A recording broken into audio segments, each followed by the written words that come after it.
بسم اللہ الرحمن الرحیم والعادیات ضبحا، ان گھوڑوں کی قسم جو ہانپتے ہوئے دوڑتے ہیں۔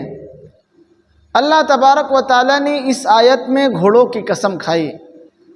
اس آیت میں گھوڑوں سے مراد غازیوں کے گھوڑے ہیں، جنہوں نے غازیوں کو اپنے پیٹھ پہ لیا ہے اور وہ جہاد کے میدان میں لے کے جاتے ہیں۔ جب وہ دوڑتے ہیں تو ان کے سینے سے آواز نکلتی ہے، تو اللہ تعالیٰ نے ان کے سینے سے جو نکلنے والی آواز ہے اس کی قسم ارشاد فرمائی ہے۔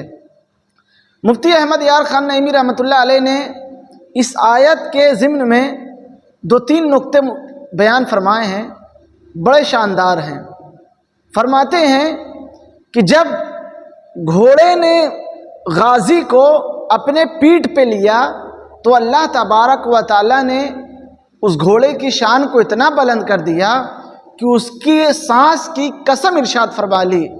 جب گھوڑے کی سانس کا یہ عالم ہے کہ جب غازی کو اپنے پیٹھ پہ لے تو اللہ رب العزت اس کی قسم ارشاد فرما لے، تو ذاکر کی زبان کا عالم کیا ہوگا، جس کی زبان پر ہمہ وقت یعنی جب سانس لیتا ہے اور سانس باہر کرتا ہے اللہ اللہ اللہ کی صدائیں بلند ہوتی ہے، اس ذاکر کی سانس کا عالم کیا ہوگا۔ ذاکر تو اشرف المخلوقات ہے، گھوڑا تو جانور ہے۔ اور دوسرا نقطہ یہ بیان فرمایا کہ جب گھوڑوں نے غازیوں کو اپنے پیٹھ پہ لیا تو اللہ رب العزت نے اس گھوڑے کے مقام کو اتنا بلند کر دیا، تو ذرا سوچیں اس حضرت ابوبکر صدیق کا عالم کیا ہوگا، جنہوں نے ہجرت کی رات میں حضور علیہ الصلوۃ والسلام کو اپنے کاندھے پہ اٹھا لیا تھا۔ اس ذات کا مقام کتنا بلند ہوگا۔ حضرت علی شیر خدا، جنہوں نے صحبہ کے مقام پر حضور علیہ الصلوۃ والسلام کو اپنے زانو مبارک پہ سلا لیا تھا، اس ذات کا عالم کیا ہوگا۔ حضرت عائشہ صدیقہ، جب حضور علیہ الصلوۃ والسلام کا وصال ہوا تو آپ نے حضور علیہ الصلوۃ والسلام کو سر کو اپنے سینے پر رکھ لیا، اللہ اکبر، تو آپ کا مقام کتنا بلند ہوگا۔ یوں ہی نہیں بلکہ حضرت آمینہ خاتون اور حضرت علیمہ دائی، جنہوں نے حضور علیہ الصلوۃ والسلام کو اپنے گود میں کھلایا ہے، اللہ نے ان کی شان کو کتنی بلند کر دیا ہوگا۔ والعادیات ضبحا، ان گھوڑوں کی قسم جو ہانپتے ہوئے دوڑتے ہیں۔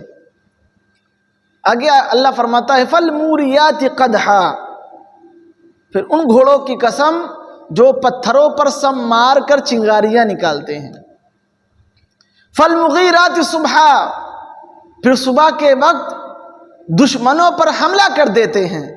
فاثرن به نقعا، پھر اس وقت وہ لوگ غبار اڑاتے ہیں۔ فوسطن به جمعا، پھر اس کے بعد وہ دشمنوں کے لشکر کے بیچوں بیچ گھس جاتے ہیں۔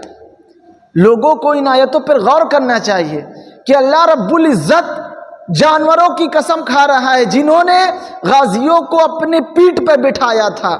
اللہ نے اس کی سانس کی قسم کھائی۔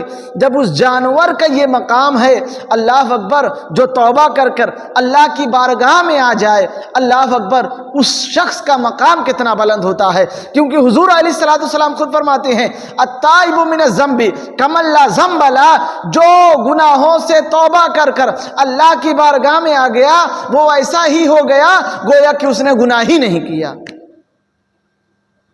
انسان کبھی کبھی تو فرشتوں سے افضل ہو جایا کرتا، اور ہے بھی انسان۔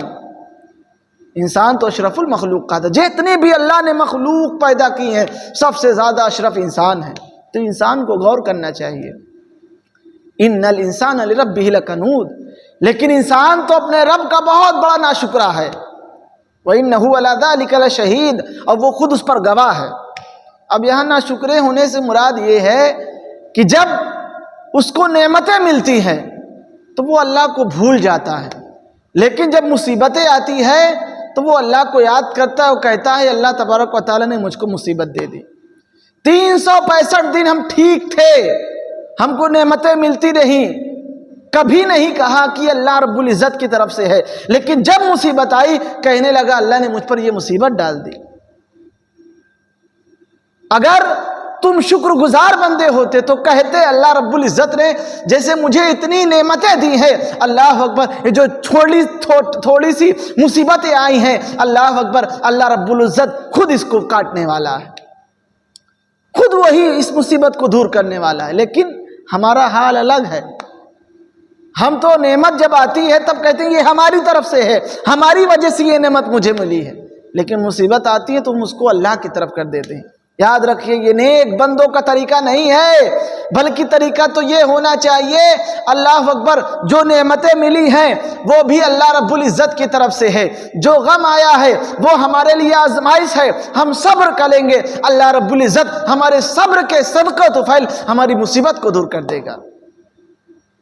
ان الانسان لربہ لکنود وانہ علی ذلک لشہید وانہ لحب الخیر لشدید۔ بلکہ انسان کا معاملہ تو یہ ہے وہ مال سے بہت زیادہ محبت کرتا ہے۔ یاد رکھیے مال سے محبت کرنا برا نہیں ہے، مال سے محبت کرنے کی 4 صورتیں ہیں۔ سب سے پہلے حب ایمانی، یعنی حج کرنے کے لیے، زکوٰۃ دینے کے لیے مال کو اکٹھا کر رہا ہو، یعنی کوئی بھی نیک کام کرنے کے لیے اکٹھا کر رہا ہو پیسہ، میرے پاس میں مال اکٹھا کر رہا ہوں، کھاؤں گا بھی، پیوں گا بھی، اپنے بیوی بچوں کو کھلاؤں گا اور اس سے نیک کام کروں گا، یہ بھی صحیح ہے۔ دوسرا ہے حب نفسانی، یعنی اپنے آرام کے لیے، راحت کے لیے مال جمع کرنا، ظاہر سی بات ہے دنیا کماتی ہے، اپنی بیوی بچوں کے لیے، یہ بھی صحیح ہے۔ تیسرا ہے حب طغیانی، حب طغیانی بولتے ہیں صرف جمع کر رہا ہے اور چھوڑ جانے کے لیے، یعنی اس سے کسی کا فائدہ کر دینا مقصود نہیں ہے۔ اور چوتھی مال جمع کرنے کی صورتیں ہیں حب شیطانی، یعنی شرکسی اور گناہ کرنے کے لیے مال جمع کر رہا، میرے پاس مال آ جائے میں یہ کروں گا۔ پتہ چلا انسان اپنے مال سے بہت زیادہ محبت کرتا ہے، تو جس مال سے منع کیا گیا ہے، جس مال سے محبت کرنے کے لیے منع کیا گیا ہے وہ حب طغیانی اور حب شیطانی ہے، یعنی اس وجہ سے مال سے محبت نہ کرو، میرے پاس مال آ جائے گا میں یہ گناہ کرنے لگوں گا، وہ کرنے لگوں گا، یہ کرنے لگوں گا، مال آ گیا شراب پینے لگے، مال آ گیا جوا کھیلنے لگے، مال آ گیا برے کام کرنے لگے، مال آ گیا لوگوں کو ستانے لگے، مال آ گیا لوگوں کو پیٹنے لگے۔ بلکہ مال آیا تو اللہ رب العزت کا شکر گزار بندے بن جاؤ، اللہ کا شکر کرو کہ اللہ جس ذات نے تو نے مجھے مال دیا ہے میں اس پیسے سے اپنا بھی فائدہ کروں گا اور تیری مخلوق کو بھی فائدہ کرواؤں گا۔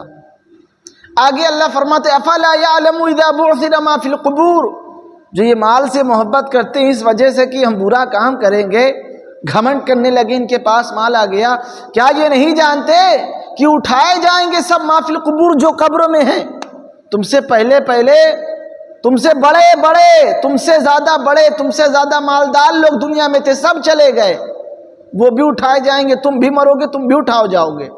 وَحُصِّلَ مَا فِي الصُّدُورِ، اور اس دن جو کچھ سینوں میں ہے سب کھول دیا جائے گا اللہ رب العزت کی بارگاہ میں، یعنی برا ہوگا وہ بھی کھول دیا جائے گا دل میں، اچھائی ہوگی وہ بھی کھول دی جائے گی، ہر چیز ایک دم واضح کر دی جائے گی۔ ان ربهم بهم یومئذ لخبیر، بے شک اس دن ان کے رب کو ان کی تمام خبر ہے، ہر خبر ہوگی۔ تو انسان کو چاہیے وہ اللہ رب العزت کا شکر گزار بندہ بن جائے، کیونکہ جب اللہ نے ان گھوڑوں کی قسم کھا لی جو صرف غازیوں کو اللہ اکبر اپنے پیٹھ پہ بیٹھاتے ہیں، اللہ نے ان کے سانس کی قسم کھا لی، تو جب تم اللہ کے نیک بندے بن جاؤ گے، اللہ اکبر، اللہ تمہارا کتنا مقام کو بلند کر دے گا، تمہاری شان کتنی بلند ہو جائے گی، کیونکہ تم گھوڑوں سے زیادہ افضل ہو۔